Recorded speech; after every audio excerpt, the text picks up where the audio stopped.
The 10,145th meeting of the Security Council is called to order.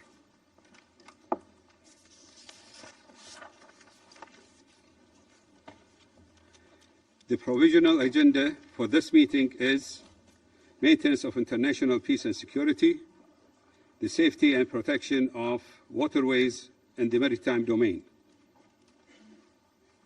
The agenda is adopted.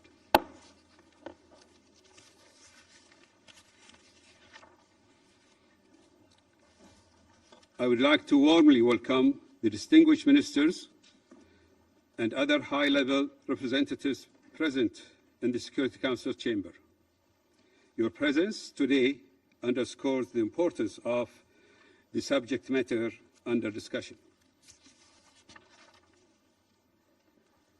In accordance with the Rule 37 of the Council's Provisional Rules of Procedures, I invite the representatives of Argentina, Australia, Austria, Brazil, Bulgaria, Cambodia, Canada, Chile, Croatia, Cuba, Cyprus, the Czech Republic, Djibouti, the Dominican Republic, Ecuador, Egypt, Estonia, Fiji, Finland, Germany, India, Indonesia, the Islamic Republic of Iran, Iraq, Ireland, Israel, Italy, Japan, Jordan, the Kingdom of the Netherlands, Lithuania, Malaysia, Maldives, Malta, Mauritania, Mexico, Montenegro, Morocco, Namibia, New Zealand, Nigeria, Paraguay, the Philippines, Poland, Portugal, Qatar, the Republic of Korea, Romania, Saudi Arabia, Seychelles, Singapore, Slovakia, South Africa, Spain, Sri Lanka, Thailand, Timor-Leste, Turkey, Ukraine, the United Arab Emirates, Vietnam, and Yemen to participate in this meeting. It is so decided.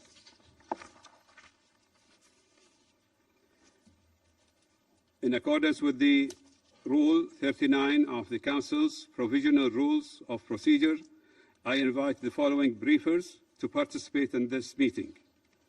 Mr. Arsenio Dominicos, Secretary General of the International Maritime Organization, and Mr. Nick Childs, Senior Fellow, Naval Forces and Maritime Security at International Institute for Strategic Studies. It is so decided.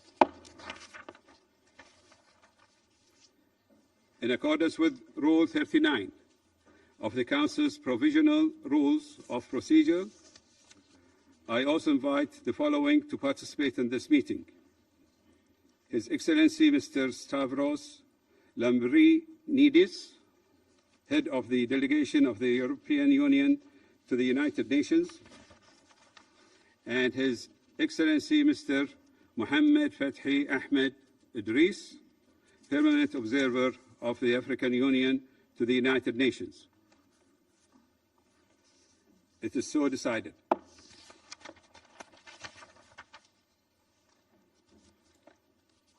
The Security Council will now begin its consideration of Item 2 of the agenda.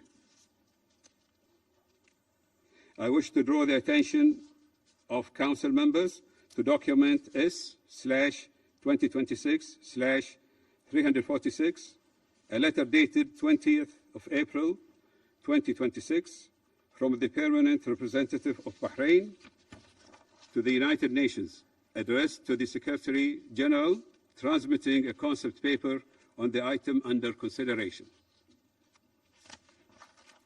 I now give the floor to the Secretary General, His Excellency Mr. António Guterres.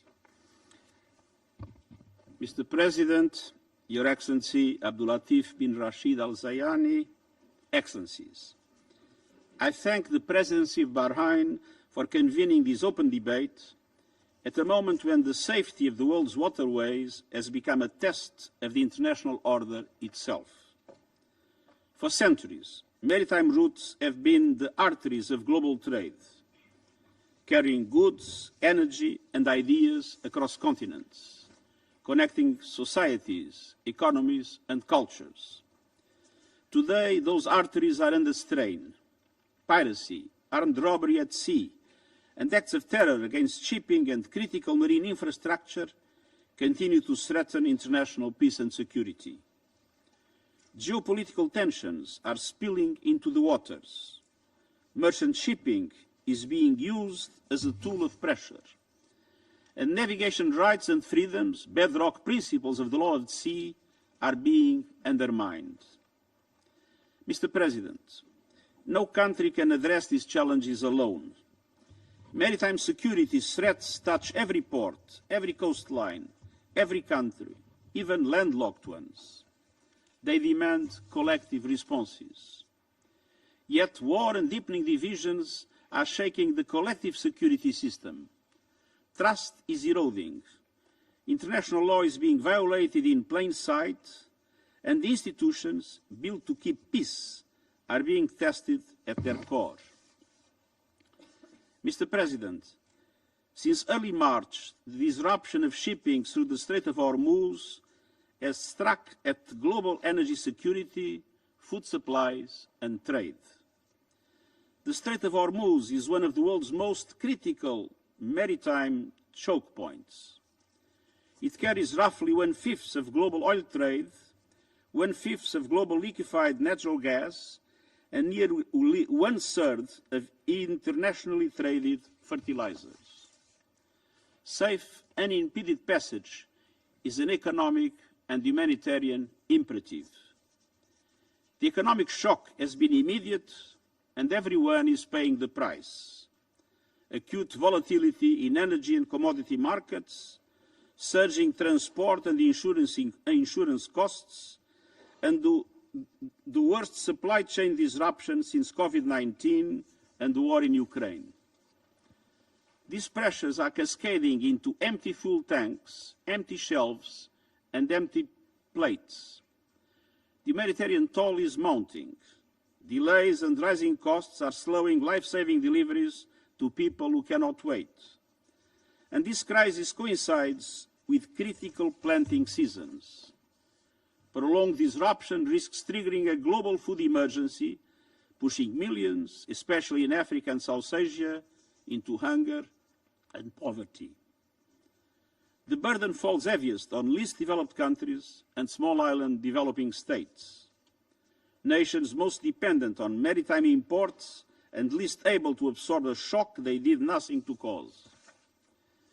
Mr. President, behind the cargo figures and the price surges are people. More than 20,000 seafarers remain stranded at sea.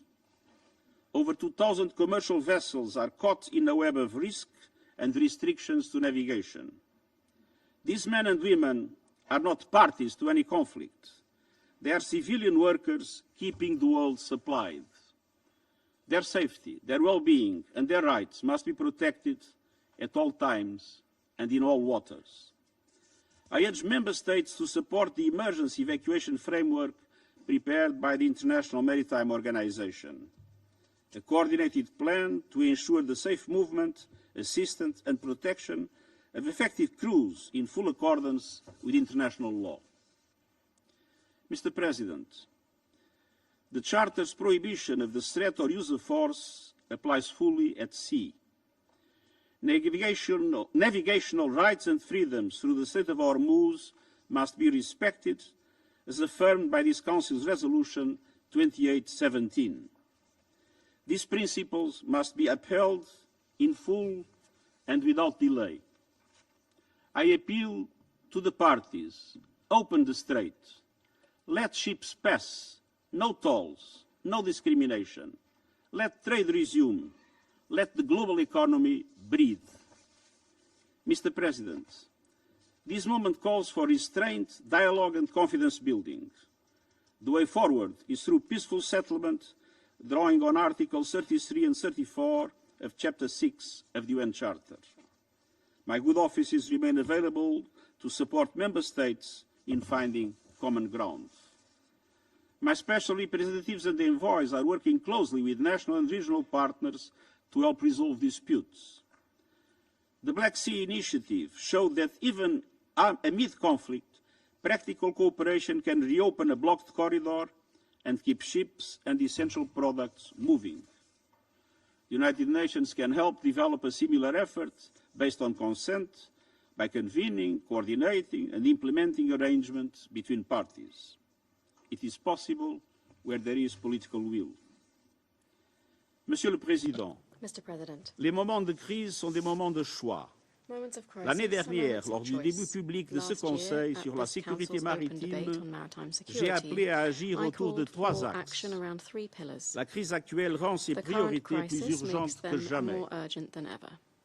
Premièrement, le respect du droit international. La Charte des Nations Unies et le droit de la mer ne valent que par l'engagement des États membres à les respecter. Sur mer comme sur terre, la force du droit doit toujours prévaloir sur le droit de la force. Deuxièmement, s'attaquer aux causes profondes, en investissant dans les communautés côtières, la gouvernance, le renforcement des capacités et la santé des océans. L'insécurité en mer commence sur terre ferme. Troisièmement, approfondir le dialogue et la coopération entre États, organisations régionales, industries maritimes, assureurs, exploitants portuaires et sociétés civiles. Pour renforcer notre compréhension de la situation maritime, pour protéger les gens de mer et les autres travailleurs maritimes, et pour maintenir les voies navigables internationales ouvertes, sûres et conformes au droit. L'océan doit être un espace de paix et de coopération et non d'affrontement et de coercition. Le moment est venu de choisir et d'agir, et je vous remercie. I thank the Secretary General for his briefing. I now give the floor to Mr. Arsenio Dominicos. Thank you, Mr. President, Excellencies, distinguished members of the United Nations Security Council. Since the 1980s, IMO has been addressing maritime security in the shipping and port sector and has in place the relevant mandatory standards to enhance global maritime security. Our regulatory process is constantly evolving to adapt to any new threats and make use of our experience and expertise. The geopolitical conflict around the Strait of Hormuz is having a very negative effect on seafarers and shipping and on the global population and economy. Approximately 20,000 innocent seafarers and nearly 2,000 vessels remained trapped in the Persian Gulf. Any disruption to shipping represents a global interference to energy and food security. The principle of freedom of navigation is not negotiable. Ships must be allowed to trade worldwide unhindered and in accordance to international law. In accordance with the United Nations Conventions on the Law of the Sea and customary international law, straits used for international navigation cannot be closed by bordering states. Equally, there is no legal basis for any country to introduce payments or impose tolls, fees, or any discriminatory conditions on international straits. Any deviation from these well-established and recognized principles will set a negative precedent and severely undermine the integrity and stability of shipping operations worldwide. Since 1968, the International Maritime Organization has established a traffic separation scheme or maritime corridor in the Strait of Hormuz. This maritime corridor, jointly operated between Oman and Iran, has ensured safe navigation for decades. This is a mandatory mechanism in accordance with the IMO's International Convention on the Safety of Life at Sea. And both countries are signatories to this convention, which has governed the safety of ships at sea since 1974. Our main concern remains the safety and the well-being of the innocent seafarers trapped in the Gulf due to the conflict. Following the IMO Council decision, I have begun the development of an evacuation framework using the existing traffic separation scheme to securely evacuate ships and seafarers from the conflict zone, provided it is safe to do so.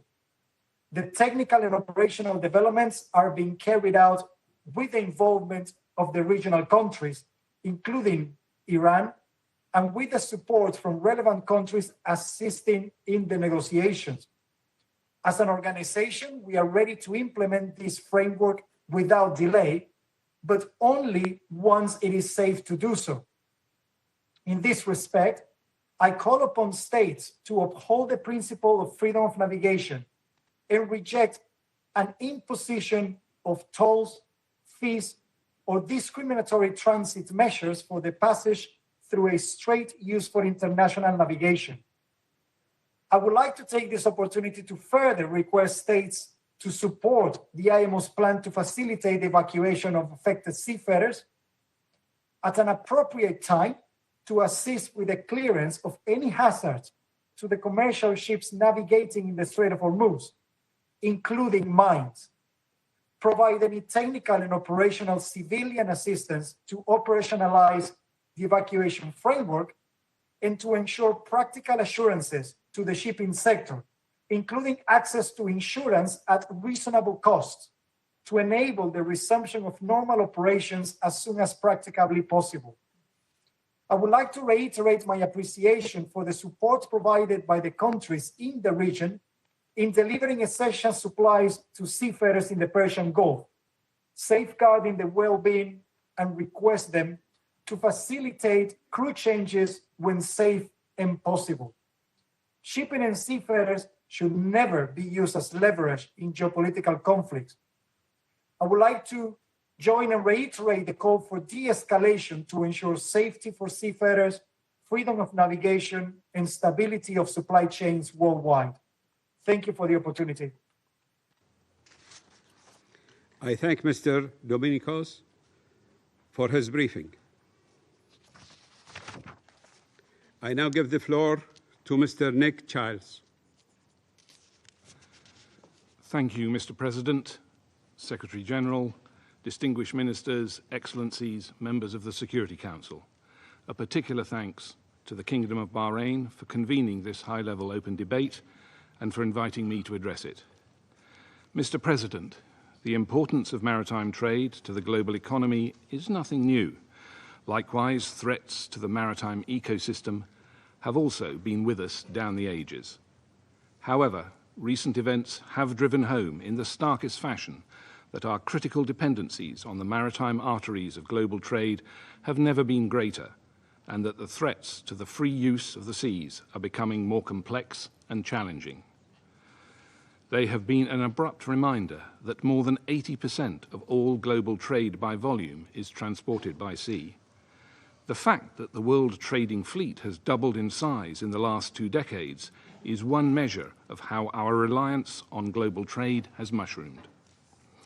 And events in and around the Strait of Hormuz in recent weeks have underscored how disruption to the world's key waterways can produce global economic fallout which affects billions of our citizens and leaves no regions or member states untouched. Moreover, we live in a suddenly more dangerous and unstable era in which it is not just the case that tensions and conflicts on land are spilling over into the maritime domain. It is one in which threats to global peace and stability, and therefore global economic well-being and prosperity, are increasingly manifesting themselves at sea. The reawakening of the global consciousness to the criticality, but also the fragility of the maritime domain and its ecosystem has been a double-edged sword. It has also shone a spotlight on some of the deficits in the international community's ability and capacity to respond. Above all, it has pointed to the need for a new approach, not just to the sharing of information, but also to the development of a shared strategic analysis of the character and implications of the challenges. The Council has focused increased attention on the risks to maritime security. It has adopted resolutions on the recent disruptions in and around the Red Sea and the current crisis in the Strait of Hormuz and its adjacent waterways. The international community has responded to the various threats posed to international shipping in recent years, but those responses have been suboptimal. Multiple maritime security agencies and maritime stakeholders, including in the industry and commercial sphere, have developed cooperative frameworks and practices over years and decades to cope with certain levels of threat.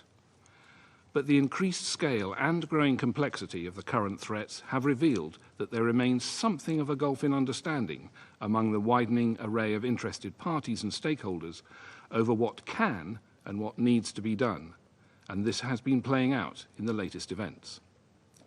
There is a glaring requirement for a more integrated conversation and in-depth engagement over the realistic potential, but also the limitations of cooperative military means, in what frameworks and under what auspices, for delivering the safety and protection of waterways.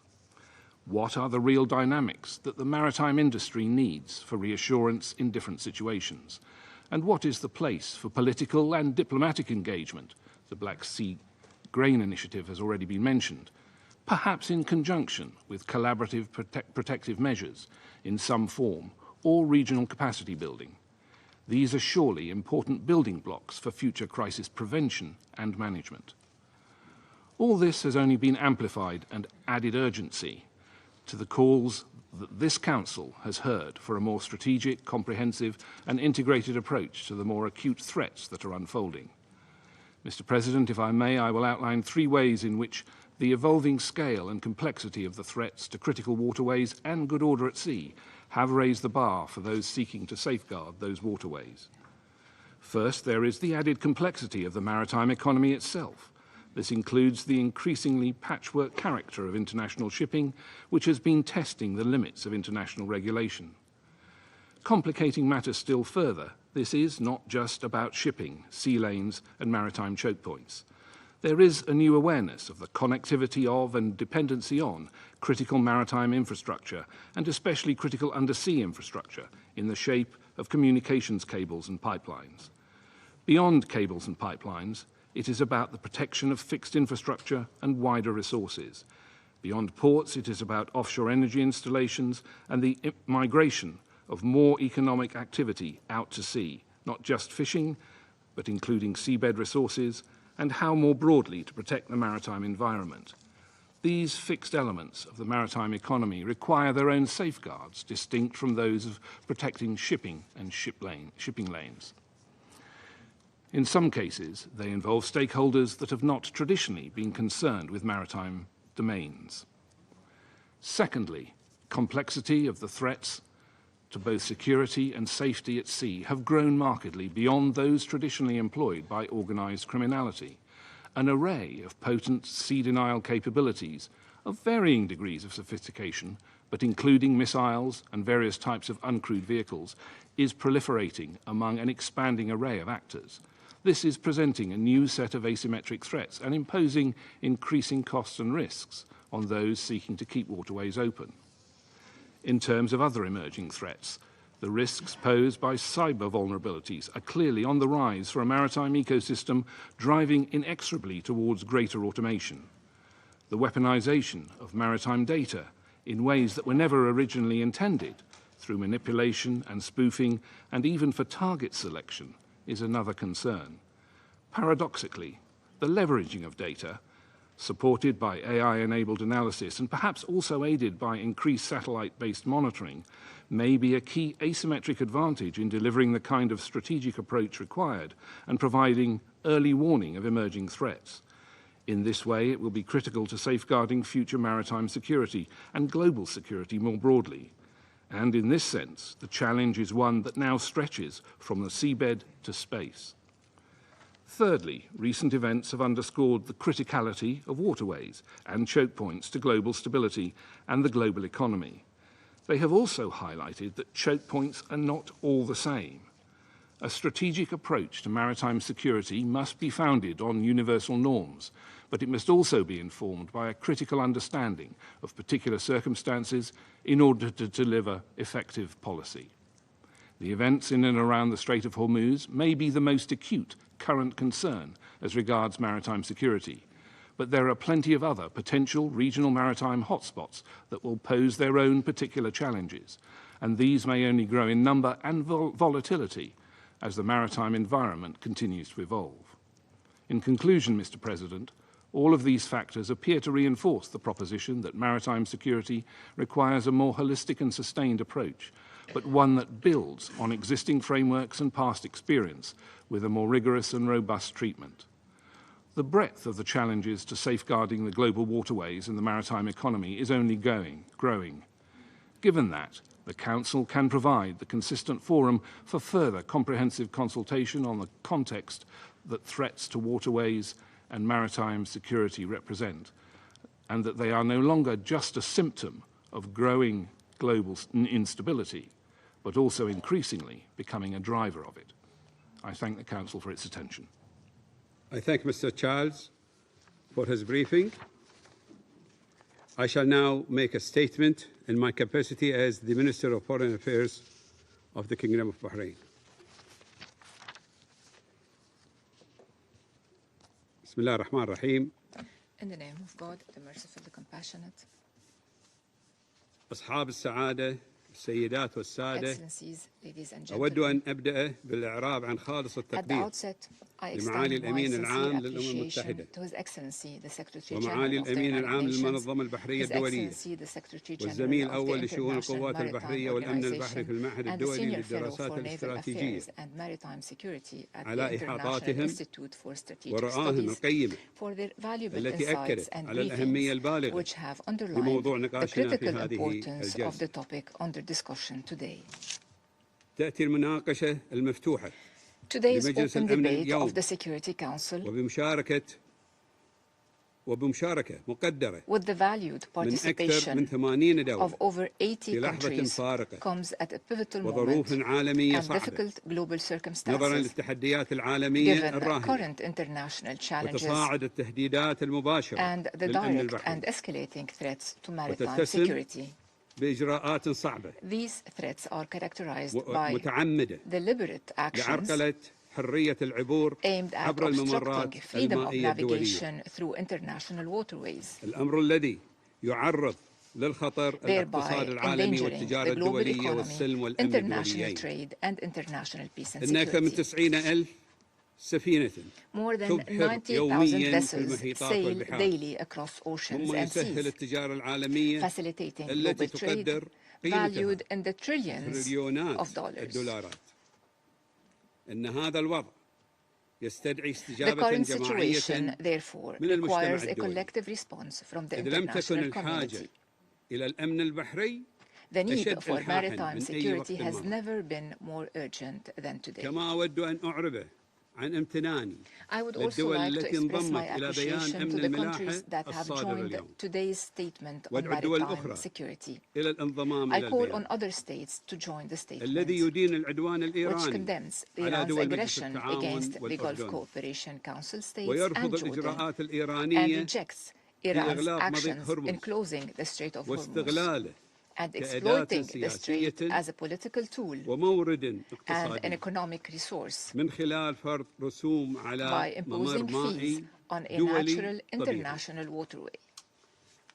إن حرية الملاحة ركن أساسي The من freedom of أركان القانون navigation is a الدولي والسلام cornerstone of international law وعلى and هذا peace. الأساس فهي As تستوجب such, الامتثال it requires والالتزام full الكامل compliance with and باتفاقية adherence الأمم to the المتحدة United لقانون Nations البحار Convention on the Law of the Sea, التي تنظم which كافة governs الحقوق all البحرية maritime rights, وحقوق المرور العابر as well as rights of والمرور البريء transit and innocent عبر المضائق passage المائية through الدولية. international straits.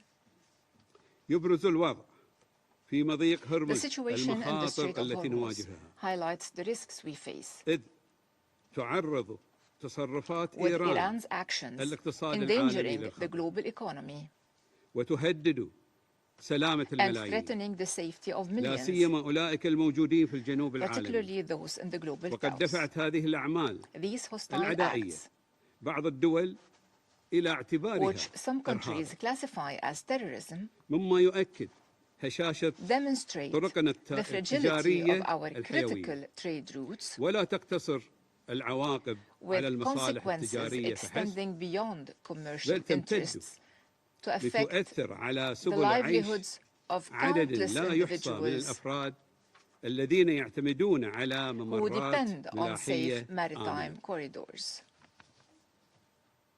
أصحاب السعادة، Excellencies, إن أي تقييد أو عرقلة any restriction للملاحة or الدولية obstruction of يؤثر بشكل international مباشر navigation على directly التجارة affects الدولية international trade, وأمن الطاقة energy security, والاستقرار الاقتصادي and العالمي، global economic فضلا stability, عن إمدادات as الغذاء well as والدواء food supply, وإيصال medicine المساعدات supply, الإنسانية. and the delivery of إن humanitarian صمت aid. المجتمع الدولي إزاء The هذه silence of the الممارسات غير international community القانونية in the face of these يؤدي إلى unlawful ترسيخها، practices leads to مما entrenching يقوض them, الإطار الدولي thus القائم undermining the ويضعف existing الثقة في international النظام framework البحري. and weakening إن هذا confidence المسار in the الضار maritime system. بمصالح كافة This دول trajectory العالم is detrimental to the يهدد interests of سلاسل all الإمداد nations. العالمية It threatens global ويفاقم supply chains التحديات التي and تواجهها exacerbates the الاقتصاديات challenges الهشة faced by أصلاً. already fragile economies.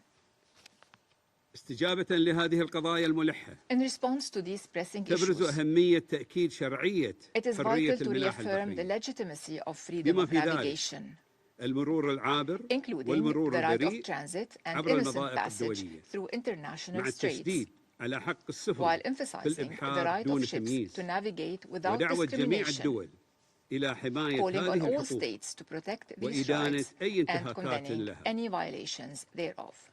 لذا لابد من اتخاذ إجراءات It is عملية therefore necessary to take مؤسسية practical institutional measures لتعزيز القواعد to البحرية strengthen المطبقة globally عالميا applicable maritime rules استنادا إلى قرار مجلس الأمن based on Security 552 Council لعام Resolution 552 of 1984 1984, وقرار مجلس الأمن Security Council 2817 Resolution وقرار مجلس 2817, حقوق and الإنسان Human Rights Council Resolution 61/1 61/1, وكذلك البيان الرئاسي لمجلس as well الأمن as the الصادر في الثاني presidential من الشهر statement of the الحالي Security Council issued on the 2nd of this والتي month, أكدت all جميعها of which على have أهمية سلامة emphasized the الملاحة importance الدولية. of safety of international واليوم navigation.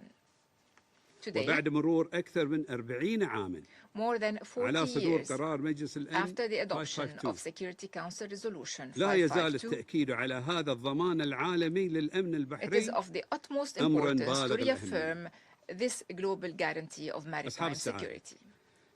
إن الأمن Excellencies, البحري ليس مسؤولية maritime دولة security واحدة is not the responsibility بل of a هو single مسؤولية state. مشتركة It is rather a shared تتطلب responsibility التزاما that دوليا requires حقيقيا genuine international commitment, وتعاونا مستداما sustained cooperation, وإرادة and political سياسية will لضمان حرية to حركة ensure التجارة the free الدولية flow of international والحفاظ على trade الاستقرار and the العالمي. preservation of global stability. إن أمن الممرات البحرية الدولية The security of international maritime مصلحة corridors جماعية is a لا collective يمكن interest معالجتها that cannot be addressed بشكل انتقائي. selectively.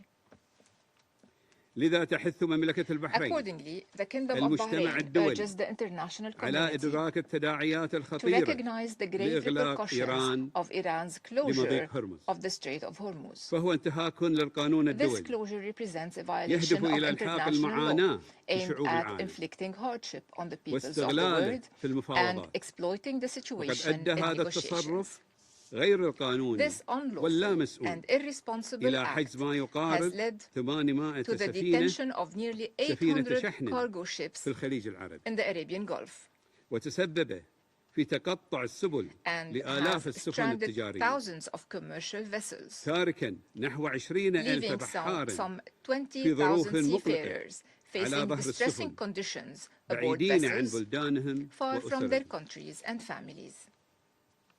لذا فإننا أيها الحضور الكريم Therefore, distinguished نتساءل guests, هنا we ask the following questions. هل يحق لأي دولة تحت أي Does ظرف any من country الظروف have the right under any إغلاق مضيق circumstances بحري to close a strait أمام الملاحة used for الدولية؟ international navigation?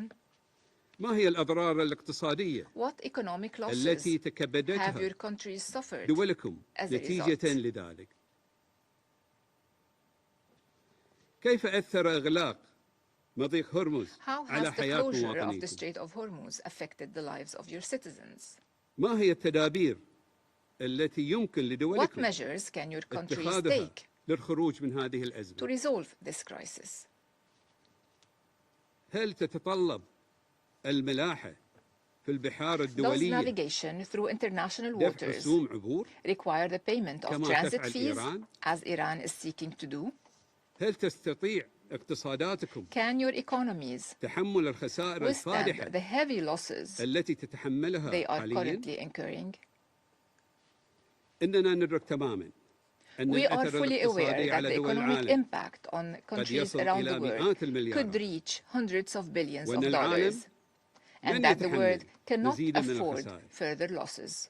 ولذلك فإننا ندعو We therefore إلى call استجابة for an دولية international response تتناسب مع خطورة هذا الأمر. proportionate to the gravity of this act. ختاما In conclusion, تؤكد مملكة the البحرين Kingdom of Bahrain مجدداً reaffirms أن حماية الأمن that البحري safeguarding maritime مسؤولية security مشتركة is a shared and وملحة urgent responsibility لا ينبغي التغاضي that عنها must not be overlooked. ويتعين على المجتمع The الدولي international community العمل must act العمل collectively بشكل جماعي لمنع الانزلاق to prevent نحو a واقع dangerous خطير downward spiral تصبح فيه in التهديدات which threats to للممرات maritime البحرية corridors أمرا شائعا become a common occurrence والانتهاكات أمرا and طبيعيا violations are treated على as الرغم من normal مخالفتها للقانون despite الدولي representing a breach إن of international التساهل law.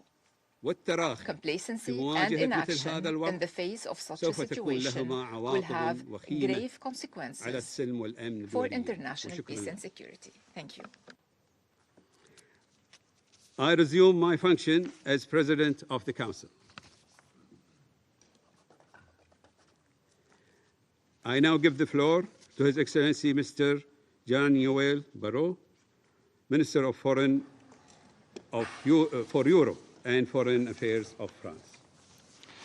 Monsieur le secrétaire général, Secretary Monsieur le General, ministre, merci Minister, d'avoir thank pris you. l'initiative de Thank you for cette having taken the réunion initiative qui to porte sur convene une today's question meeting, cruciale which et sur un addresses droit a critical imprescriptible matter, protégé the par cette imprescriptible, organisation, inviolable la right which is sécurité protected by maritime the et la organization, namely liberté de maritime navigation. security and freedom of Cette navigation. question se pose aujourd'hui This avec une gravité question is all particulière the more alors que le détroit grave and d'Ormuz fait salient l'objet d'un today blocage as the prolongé. Strait of Hormuz has been Mais de quoi subjected to parle-t-on? prolonged blockade. But what Ce are qu'il we se passe speaking à about Ormuz here? dépasse What is très taking place largement les in 40 Hormuz kilomètres de ce goes chenal. far beyond the Derrière 80 la flotte kilometers of immobile that des area. navires, c'est une Beyond certaine the idée de l'ordre immobilization of vessels, international there's fondé a sur les certain règles idea of qui an se joue. international Une rules-based order certaine which is idée at de notre place capacité at ou de play notre here. Our incapacité ability, or à gérer rather our collectivement les inability biens to publics act mondiaux. collectively for the global public 80% good. des échanges mondiaux 80% of circulent par global la mer. trade Notre circulates through the énergie, sea. nos denrées Our energy, alimentaires, our nos food matières premières. stuffs, our commodities, our basic Les eaux commodities. internationales sont un bien International commun de waters are a l'humanité dont common l'usage est heritage of protégé humanity, the par la use Convention of des which is Nations Unies protected sur le under droit the de la United mer. Nations Convention on Les the Law of détroits the sont les Sea. artères du monde. Straits are the Ils ne arteries sont la of the propriété world. de They are personne. not the property Ils of ne sont any pas à vendre. individual. They are Ils ne not peuvent donc for être sale. entravés par Therefore, they aucun cannot obstacle, be ni aucun impeded by droit de any passage, obstacles nor ni blocage, ni just chantage, to ni passage. péage, Neither ni par Iran, tolls nor bribery, ni neither par by quiconque, Iran nor et by sous any aucun other prétexte. party, and under no Car pretext. que se passerait-il si What l'on would take acceptait place if la we were moindre to exception à accept ces the principes? slightest Eh exemption bien, on to créerait this là un principle? dangereux précédent. Thereby, we would establish a D'autres dangerous prendraient des precedent. initiatives Others similaires would adopt et similar l'exception deviendrait la initiatives, norme. and the exception would become L'accès à la the mer rule. serait un Access privilège to the réservé seas à would be quelques-uns. a privilege Les détroits reserved deviendraient for des the few. corridors Straits would militarisés. become militarized Le commerce corridors. mondial serait Global pris en trade otage. would be Des taken régions entières hostage, and seraient entire isolées. regions would Le become monde se isolated. retrouverait The étranglé, world would be livré à l'arbitraire et à la loi du plus fort. subject to Il serait lawlessness moins and prospère the law et of plus the dangereux. strongest, less Ce prosperous, monde-là, more nous le dangerous. refusons. And this is a situation which we Alors si dans reject. notre immense majorité And nous refusons la the remise en overwhelming cause de la majority sécurité majority of us de la liberté de refuse to navigation, see impediments to freedom comment of en navigation, sommes-nous undermining of law of arrivés the là? sea. How did we arrive at the Ce situation blocage est le given produit that? d'une accumulation de This is the décisions consequence of an unilatérales et accumulation of illégales de unilateral, l'Iran. illegal Il decisions taken s'inscrit by Iran. dans le cadre d'une This is escalade part militaire of dont a l'origine military se escalation trouve whose dans les origins opérations lancées par lie les in États-Unis operations et launched by Israël, the United sans States but and précisément Israel défini without a et clearly menées en set dehors du droit